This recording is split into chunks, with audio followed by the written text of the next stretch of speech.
La chose importante, c'est que la compréhension de la parole de Dieu dépend beaucoup plus de ce qui est moral que de la capacité intellectuelle de l'homme. D'un œil uniquement dirigé sur le Seigneur Jésus-Christ, le Saint-Esprit nous fait comprendre la nécessité de dépendre de notre Père et de nous attendre à lui. Avec humilité, dans le chapitre 10, Daniel exprime son incapacité à recevoir de telles communications. Tout d'abord, quelqu'un, comme la ressemblance des fils des hommes, touche ses lèvres et lui dit de parler au Seigneur. Il avoue alors sa faiblesse. Aucune force ne subsiste en moi, mais celui qui est comme l'aspect d'un homme le fortifie, lui dit: ne crains pas, homme bien-aimé, paix à toi, sois fort, oui, sois fort.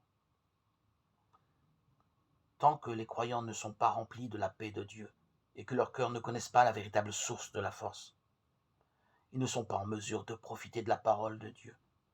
Ici, Daniel, dans le chapitre 10, 15, 19, est mis sur ses pieds, sa bouche est ouverte, et ses craintes sont dissipées avant que le Seigneur puisse lui ouvrir la parole. Son cœur doit être dans une paix parfaite, établie dans la force du Seigneur.